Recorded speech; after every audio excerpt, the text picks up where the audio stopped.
नमस्कार। हिंदी साहित्य बाय जामिनी में आपका सभी का स्वागत है।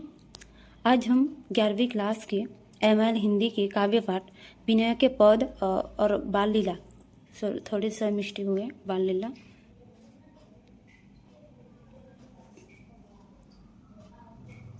ये बाल लीला होगा। जो कवि हैं सूरदास, उनके प्रश्न उत्तर, जो दीर्घ उत्तर मूलक प्रश्न उत्तर है, उसको पढ़ेंगे। उससे पहले हम कवि के परिचय के बारे में थोड़ा बहुत जानेंगे, ज़्यादा नहीं, थोड़ा बहुत ही हम पढ़ेंगे उनके बारे में। तो उनका सूरदास जी का जन्म 1478 ईस्वी और उनका मृत्यु 1583 ईस्वी को हुआ। और उनके जन्म स्थान दिल्ली के निकट ब्रज की ओर स्थिति सोही नामक गांव में एक सारस्वत ब्राह्मण परिवार में हुआ। दृष्टि कहा गया कि जन्मांध अंध हो गए थे। उनके गुरु वल्लभाचार्य उनसे गो घाट पर भेंट हुई थी और उनके शिष्य बन गए थे। मुख्य कार्य गुरु के आदेश पर वे अपने आराध्य बालकृष्ण श्रीनाथ जी की कीर्तन सेवा में लग गए। उनकी साहित्यिक परिचय। काव्यधारा हिंदी के सर्वश्रेष्ठ कवि और हिंदी काव्य का सूर्य माने जाते हैं। उनकी मुख्य रस है वात्सल्य रस। उन्होंने कृष्ण की लोक रंजनकारी बाल लीलाओं और मौन को भावों को अद्भुत वर्णन किया है। श्रृंगार भक्ति, उन्होंने सगुण भक्ति का सबल प्रतिपादन किया और राधा कृष्ण के प्रेम, संयोग, वियोग तथा भ्रमर गीत, गोपी उद्भव संवाद की रचना की। उनकी भाषा ब्रज भाषा काव्य भाषा के रूप में प्रतिष्ठित किया गया। उनके पदों में सजीवता और चित्रात्मकता मिलती है।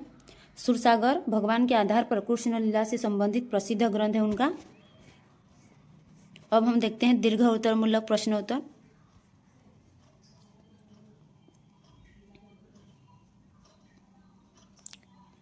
अब अभिगत गति का क्या मतलब है? उत्तर, महाकवि सूरदास जी के अनुसार अभिगत गति का आध्यात्मिक मतलब उस निराकार, अजन्मा, अदृश्य और अज्ञात ब्रह्मा परमात्मा की स्थिति या स्वरूप से है, जिसके विषय में निश्चित रूप से कुछ भी कहना या लिखना इंसानी बुद्धि के परे है। वह निराकार ईश्वर मन, वाणी और इंद्रियों की पहुंच से सर्वथा दूर है, इसलिए उसकी लीलाओं या महिमा को शब्दों में बांधा नहीं जा सकता। भक्त ने तो उसे आंखों से देख सकता है और न ही उसका कोई निश्चित आकर सोच सकता है। इसे अज्ञात और अगम्य ईश्वरीय स्थिति को सूरदास जी ने अभिगत गति कहा है, जिसकी साधना साधारण मनुष्य के लिए अत्यंत कठिन और कष्टकारी होती है। गूंगा मीठे फल का रस कैसे अनुभव करता है? 10 नंबर क्वेश्चन। उत्तर, सूरदास जी निराकार ईश्वर के भक्ति के अलौकिक आनंद को समझाने के लिए बहुत ही सुंदर व्यवहारिक उदाहरण देते हैं। वह कहते हैं कि जिस प्रकार यदि किसी जन्मांध गूंगे व्यक्ति को कोई अत्यंत स्वादिष्ट और मीठा फल खाने के लिए दिया जाए, तो वह उस फल के अद्भुत रस और स्वाद का पूरा आनंद केवल अपने अंतर्मन में ही महसूस कर सकता है। वाणी न होने के कारण वह बोलकर किसी सामान्य उस स्वाद का बखान या वर्णन नहीं कर सकता। वह केवल अपनी आंखों की चमक और मुस्कान से ही अपनी आंतरिक प्रसन्नता प्रकट करता है। ठीक इसी प्रकार निराकार प्रभु की भक्ति से मिलने वाला दिव्य आनंद भी भक्त केवल अपने भीतर ही अनुभव कर पाता है। उससे शब्दों के माध्यम से संसार के सामने प्रकट करना पूरी तरह असंभव है। 11 क्वेश्चन नंबर 11, किससे अमित तोष उपजता है? किससे अमित तोष उपजता है? उत्तर, सूरदास जी के पदों के अनुसार जब कोई सच्चा भक्त ईश्वर की अनन्य साधना और उनके अलौकिक स्वरूप का ध्यान करता है, तो उस साधना से प्राप्त होने वाला ईश्वर प्रेम रस का अत्यंत अनोखा और अनंत होता है। उस भगवत रस का निरंतर आस्वादन अनुभव करने से भक्त के मन और आत्मा को जो दिव्य तृप्ति प्राप्त होती है, उसी से उसके भीतर अमित तोष यानी कभी न समाप्त होने वाला अत्यधिक संतोष और परम शांति उपजती है। यह संतोष सांसारिक सुखों से मिलने वाली क्षणिक खुशियों से बिल्कुल अलग ईश्वरीय होता है, जो मनुष्य के चंचल मन को शांत कर देता है और उसके बाद जीव की संसार की किसी अन्य भौतिक वस्तु की चाह नहीं रह जाती। क्वेश्चन नंबर 12, निरालंबर का ध्यान करना असंभव क्यों है? असंभव क्यों है? निरालंबर का अर्थ जिसका कोई निश्चित आधार, सहारा या आलंबन न हो, अर्थात वह निराकार ईश्वर जिसका न कोई रूप, न रेखा आकृति, न कोई निश्चित गुण है और न ही कोई पहचान है। सूरदास जी कहते हैं कि ऐसे अमृत ब्रह्मा पर अपने मन को एकाग्र करना साधारण मनुष्य के लिए लगभग असंभव और अत्यंत दुर्गम है,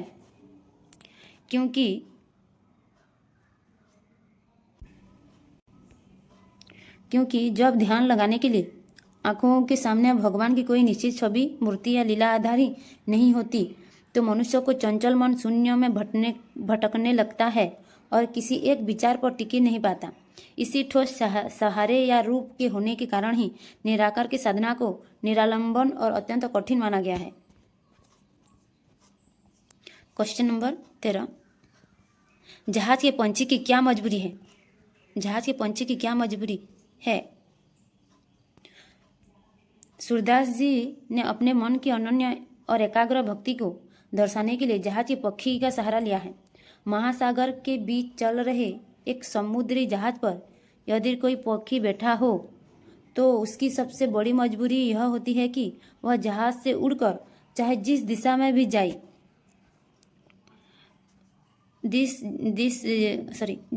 जिस दिशा में भी जाए, उस चारों ओर केवल अनंत और गहरा जल ही दिखाई देता है। विश्राम करने के लिए कोई पेड़ या सूखा जमीन नहीं मिलती। अंततः चारों तरफ आकाश में भटकने और बुरी तरह थक जाने के बाद उसे विवश होकर पुनः उसी जहाज पर ही वापस लौटकर आश्रय लेना पड़ता है। ठीक उसी प्रकार सूरदास जी का मन भी संसार के अन्य देवी देवताओं की निरर्थक आराधना में भटकने के बाद थक हार का अंत में पुनः अपने एकमात्र आश्रयदाता भगवान श्री कृष्ण के चरणों में लौट आता है। क्वेश्चन नंबर 14, महात्मा क्या करता है? महात्मा क्या करता है? उत्तर, पाठ्य पुस्तक के आधार पर महात्मा यानी कि महान आत्मा या सच्चे संत का मुख्य कार्य समाज का कल्याण करना और अज्ञानता में डूबे जीवों को सही मार्ग दिखाना होता है। महात्मा संसार के मोह, माया, राग, द्वेष और मान अपमान से ऊपर उठकर सदैव परोपकार के कार्यों में लीन रहते हैं। अपने पवित्र उपदेशों और सत्संग के माध्यम से मनुष्य के भीतर छिपे दुर्गुण, अहंकार, अज्ञान के अंधकार को दूर करते हैं। उनका संपूर्ण जीवन दूसरों को ईश्वर की सच्ची भक्ति से जोड़ने और समाज से शांति, प्रेम तथा करुणा की भावना की विस्तार करने में ही समर्पित रहता है।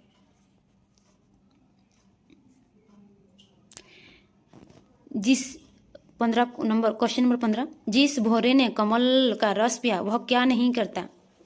वह क्या नहीं करता?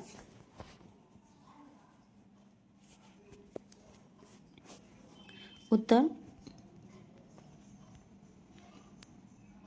सूरदास जी के अनुसार जिस भौरे ने एक बार कमल के सुंदर और सुवासित पुष्प के वास्तविक मकरंद मीठे रस का आस्वादन कर लिया हो, वह भौरा फिर कभी भूलकर भी करील एक कांटेदार बेस्वाद झाड़ी के कड़वे फल का रस पीने नहीं जाता। इस दृष्टांत के माध्यम से कवि यह गंभीर बात समझाते हैं कि जिस भक्त के मन ने भगवान श्री कृष्ण के अनन्य और अलौकिक प्रेम रस को एक बार चख लिया है, उसका पवित्र मन फिर संसार के तुच्छ, नश्वर और क्षणभंगुर भौतिक सुखों की ओर आकर्षित नहीं होता। उसे केवल प्रभु चरणों में ही परम आनंद की अनुभूति होती है। क्वेश्चन नंबर 16, कामधेनु और छेरी किसके प्रतीक हैं? किसके प्रतीक हैं? सूरदास जी के पदों में कामधेनु सभी इच्छाओं पूरी करने वाली दिव्य अलौकिक गाय और छेरी साधारण बकरी का बहुत ही सुंदर प्रतीकात्मक उपयोग किया गया है।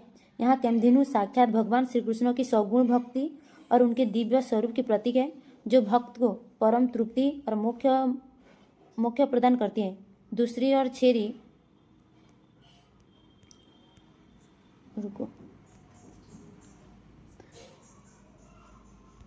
ओर छेरी यानी कि बकरी संसार के अन्य तुच्छ देवी देवताओं या निराकार ब्रह्म की क्लिष्ट साधना के प्रतीक है।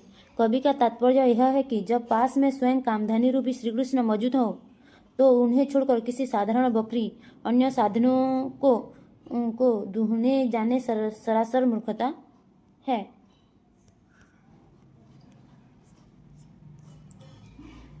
क्वेश्चन नंबर 17, समदर्शी प्रभु क्या करते हैं? समदर्शी प्रभु क्या करते हैं? समदर्शी का अर्थ है सबको एक समान दृष्टि से देखने वाला। प्रभु अपने समदर्शी स्वभाव के कारण संसार के सभी जीवों को बिना किसी भेदभाव के अपनाते हैं और उनका कल्याण करते हैं। वे किसी मनुष्य की जाति, कुल, रूप, रंग या उसके सामाजिक स्तर को नहीं देखती, बल्कि केवल उसके मन की पवित्रता और सच्ची भक्ति को देखते हैं। समदर्शी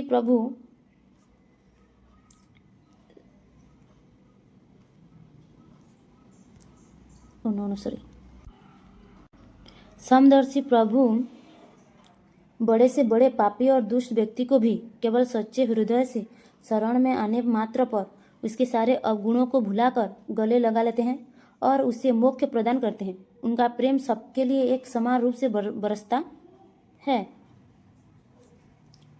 क्वेश्चन नंबर 18, नदी के साथ नाला मिल जाए तो क्या होता है? नदी के साथ नाला मिल जाए तो क्या होता है?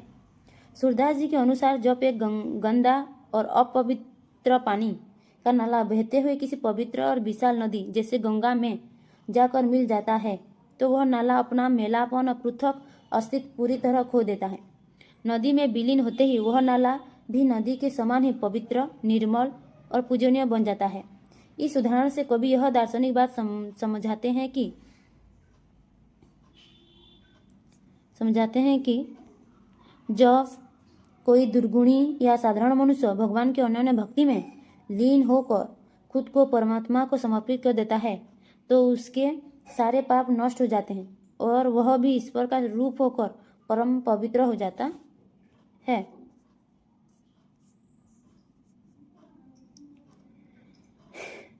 क्वेश्चन नंबर 21, लोहा कितने तरह के हैं? लोहा कितने तरह के हैं? उत्तर, कवि ने समाज की विभिन्न परिस्थितियों और संगति के प्रभाव को दर्शाने के लिए मुख्य रूप से लोहे के दो रूपों या प्रकारों का वर्णन किया है। एक वह लोहा होता है जो किसी कसाई के घर में वध करने वाले औजार या छुरी के रूप में अपवित्र और हिंसा के कार्य में प्रयुक्त होता है। दूसरा वह लोहा होता है जो किसी पुजारी या साधु के घर में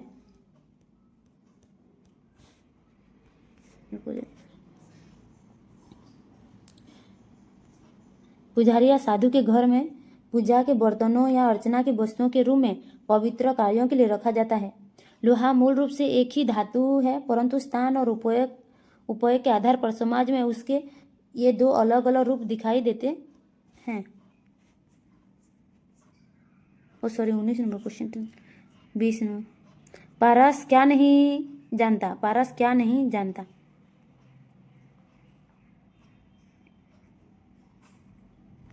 पारस एक चमत्कारी पत्थर जो लोहे को छूते ही सोना बना देता है।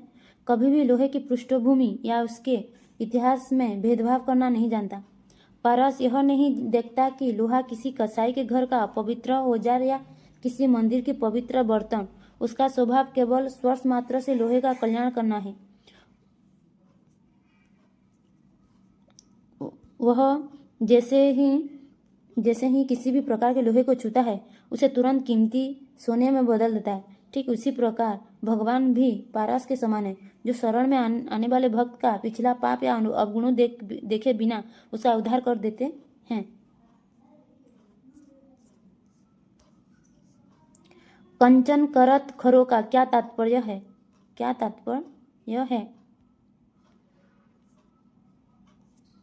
कंचन करत खरों का तात्पर्य सोने को तपाकर पूरी तरह शुद्ध और खरा बनाने से है।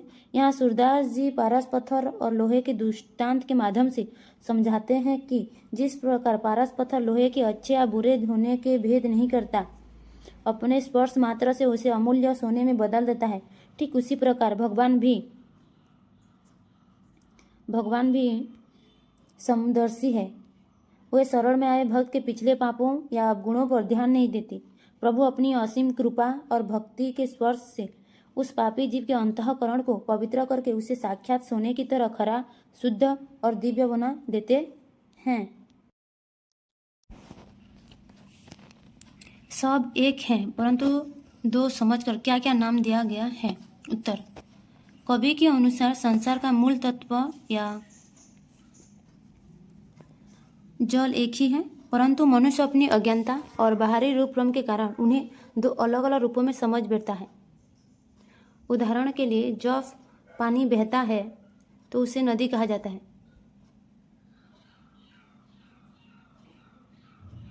और वही पानी जब किसी गंदी जगह से निकलता है तो उसे नाला कह दिया जाता है। इसी प्रकार सोना एक ही धातु है, परंतु उससे बनने वाले आभूषणों को हम कंगन या हार जैसे अलग अलग नाम दे देते हैं।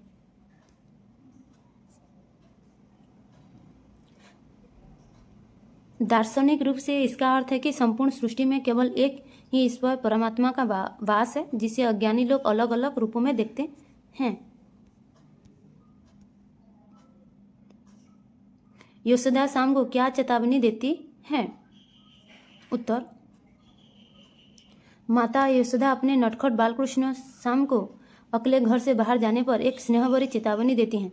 वो ये कहती हैं कि कान्हा, तुम बाहर अकेले दूर खेलने मत जाया करो, क्योंकि बाहर गाय को चराने वाले ग्वाल वाला और गाय घूम रहे हैं। अगर तुम उनके बीच जाओगे तो कोई गाय तुम्हें सींग मार सकती है या ग्वालों की भीड़ में तुम्हें चोट लग सकती है। माता यशोदा का यह कथन बालकृष्ण के प्रति उनके अत्यधिक वात्सल्य, प्रेम और ममता को दर्शाता है। जहाँ वे अपने सुकुमार बालक की सुरक्षा को लेकर हमेशा आशंकित और चिंतित रहती हैं। गोपी और ग्वाल कृष्ण को चलते देख क्या करते हैं? उत्तर: जब छोटे से बालकृष्ण अपने आंगन में धीमे धीमे लड़खड़ाते हुए कदमों से चलते हैं तो ब्रज की गोपियों और ग्वाल बाल उन्हें देखकर आनंद से सरोवर हो जाते हैं। वे कृष्ण की इस अत्यंत मनमोहक और सुंदर बाल लीला को एकटक निहारते रहते हैं और अपनी सूझ बूझ खो बैठते हैं। कान्हा को गिरते संभलते चलते देख गोपियों का हृदय वात्सल्य और प्रेम से भर जाता है। वे उनके इस रूप पर पूरी तरह मुग्ध होकर उन पर अपनी जान न्यौछावर करने को तैयार हो जाते हैं और ब्रज का पूरा वातावरण खुशियों और किलकारियों से गूंज उठता है। कान्हा अपना प्रतिबिंब मणिखंभों में देख क्या करते हैं? उत्तर: राजा नंद के आंगन में जड़े हुए चमकीले मणियों के खंभों में उन बालकृष्ण के घुटनों बल चलते हैं तो उन्हें उन खंभों में अपनी ही परछाई प्रतिबिंब दिखाई देती है। उस समय कान्हा अपनी परछाइयों कोई दूसरा बच्चा समझ लेते हैं। वे बाल सुलभ चंचलता के कारण कौतुकवश उस प्रतिबिंब को पकड़ने के लिए अपने छोटे छोटे हाथ आगे बढ़ाते हैं और कभी अपनी ही परछाई को देखकर हंसने लगते हैं। जब वो ये हंसते हैं तो उनके आगे दो छोटे दांत बहुत सुंदर चमकते हैं। अपनी परछाई के साथ कान्हा की यह क्रीड़ा देखकर माता यशोदा के मन बहुत आकर्षित होती है। यशोदा मैया कान्हा को क्या सिखाती हैं? उत्तर: माता यशोदा बालकृष्ण को धीरे धीरे चलना और बोलना सिखाती हैं। वे कान्हा का छोटा सा हाथ अपनी उंगली से पकड़कर उन्हें आंगन में कदम कदम आगे बढ़ाना सिखाती हैं ताकि वो संतुलन बनाना सीख सकें। इसके साथ ही वे कान्हा को प्रेम से पुचकार कर मैया यानी कि माँ, बाबा, नंद बाबा और बलराम भैया कहना सिखाती हैं। जब कान्हा तुतली आवाज में इन शब्दों को उच्चारण करते हैं तो माता यशोदा का हृदय आनंद से भर जाता है। यह पद माँ और बच्चे के बीच के सबसे सुंदर शुरुआती शिक्षण और वात्सल्य रस का अनूठा उदाहरण है। और वाई का अर्थ बताइए। उत्तर: सूरदास जी के पदों में संदर्भ में अरब राई शब्द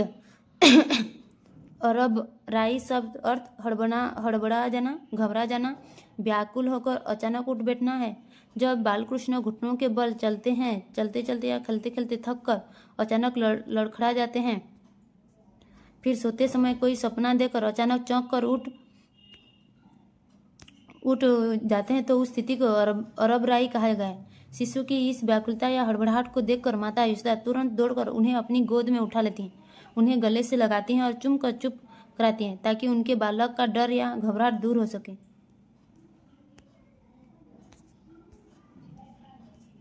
माँ यशोदा कुल देवता के लिए क्या मन्नत करती हैं?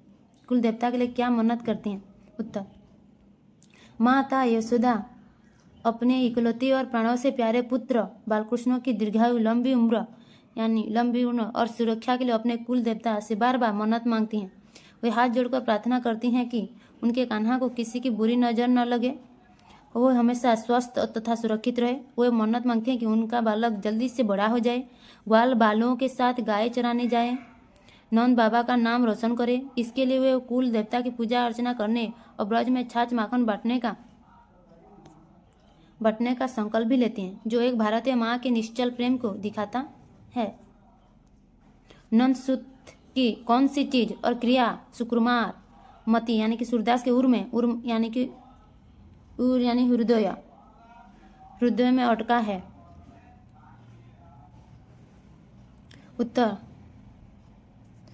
महाकवि सूरदास जी के अनुसार नंद बाबा के पुत्र भगवान श्री कृष्ण का अत्यंत मनमोहक रूप, उनकी बाल लीलाएं और उनकी चेष्टाएं उनके हृदय में हमेशा के लिए बस गई है। विशेष रूप से कान्हा के आंगन में घुटनों के बल चलना, किलकारी मारना, मुस्कुराते हुए अपने आगे के दो छोटे छोटे दांत दिखाना, मणि खंभों में अपने ही प्रतिबिंब पकड़ने की बाल क्रीड़ा कवि के दिल को छू गई है।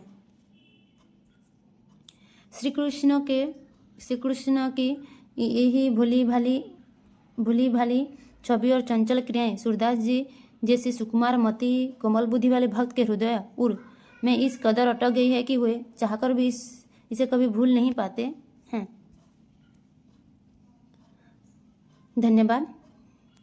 आपको अगर पसंद आया तो अगर और 11वीं क्लास के अगर काव्य पाठ का प्रश्न उत्तर जानना चाहते हैं तो मैं और लेकर आऊँगी, और आप लोग उस काव्य पाठ के भावार्थ और उसकी पूरा पाठ जो अगर समझना है तो मैं उस काव्य पाठ को भी पढ़ाऊँगी। आप लोग अगर कमेंट करके बताना प्लीज़, आपके लिए मैं कंटेंट लेकर और लाऊँगी। Thank you so much.